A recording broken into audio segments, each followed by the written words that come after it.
There's the artificial kind of seeking forgiveness, astaghfirullah, astaghfirullah, astaghfirullah, astaghfirullah, astaghfirullah, which for some people is so artificial, like Ali radiallahu anhu saw somebody doing it and said to him, your istighfar needs istighfar. Because it's just rolling off your tongue.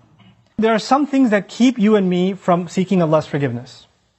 It has to do with expectation. Some people deep in their mind have internalized that I have done way too much messed up stuff. Allah probably doesn't like me very much. Some people even go as far as to say, I've heard them say, Allah hates me. Allah hates me. Allah doesn't like me.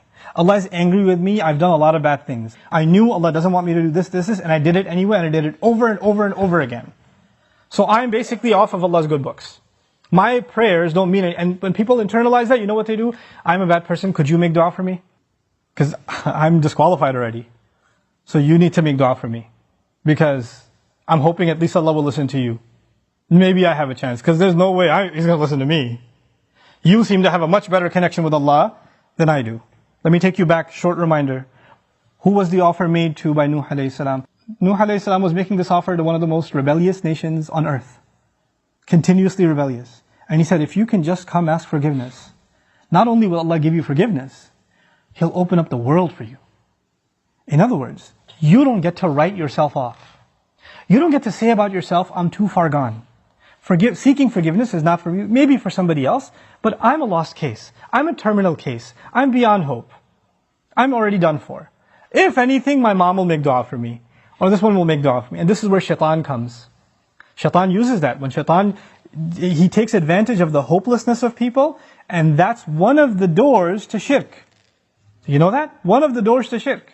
Why? Because then religions come, false religions come that say, you're too messed up, let Jesus forgive you.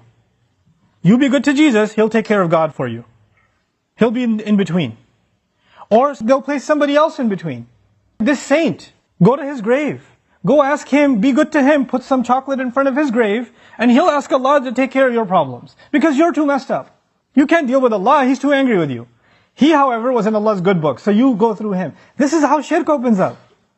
In other words, the essence of our direct connection with Allah, which is what Iman is, which is what Tawheed is, which is what La ilaha illallah is. The essence of it is you get to ask Allah directly for what you need. And I'm telling you, I'm reminding myself, the thing we need the most, because it will take care of all of our needs, is seeking forgiveness.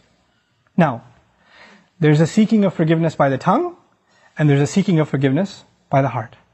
Human beings tend to be defensive. If I criticize you for something, hey, I saw you said that. Why did you say that? I didn't mean it like that.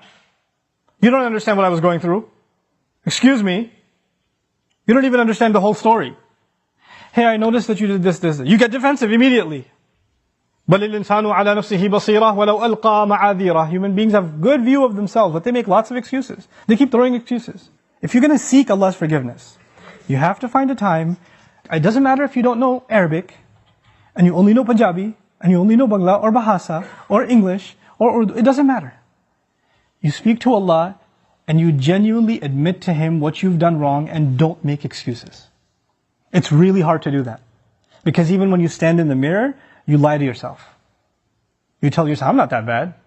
I have reasons for what I did. I have justification. I've been through a lot. But when you're going to come in front of Allah, you have to forget about justifying. Because all of your justifications, He knows them already. He knows what you were going through. He knew it was a tough time. He knew that this was overwhelming you, that was overwhelming you. I was under a lot of stress, Ya Rab, that's why I drank. Don't give Him the reasons. He knows your reasons better than you do.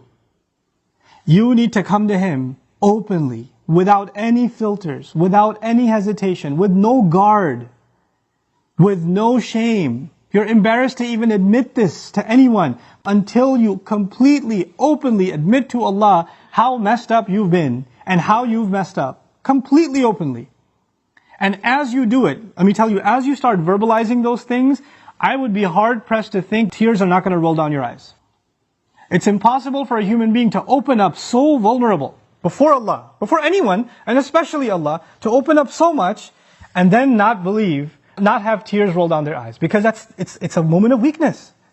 To the world, you have to show yourself as strong and confident and you're just fine. Everybody sees you and thinks everything's okay. But the only one who gets to know nothing is okay, there's a lot of problems, is Allah.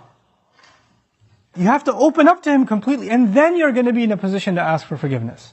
Then you get to beg in sajda. Then it turns into something else. Then it's not just astaghfirullah, astaghfirullah, astaghfirullah. It's a real conversation with Allah. It's a real confession with Allah Azza wa Jal.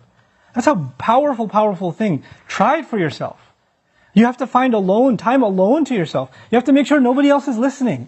You can't even do it in the middle of the night. You get up from the bed, the wife is still in bed, you sit on the side of the bed, Ya Allah, forgive me, and she's listening. You can't do that. Be in the car by yourself. Doesn't matter. Be somewhere alone. This is just your time with Allah. Your alone time with Allah. And verbalize it. Hear yourself say it. There's one thing to just whisper it. And if you're just going to memorize a bunch of du'as in Arabic, and you don't even know what they mean, and just recite them, if you're going to keep doing that, and those du'as are beautiful, they're powerful, but if your heart isn't speaking them, your tongue is speaking them, then you're not seeking istighfar yet. May Allah reward you for the dhikr that you're doing, for every harf that you're reciting, but that's not istighfar. Istighfar is something else. And when these tears come down, when this starts opening up, then the sky opens up.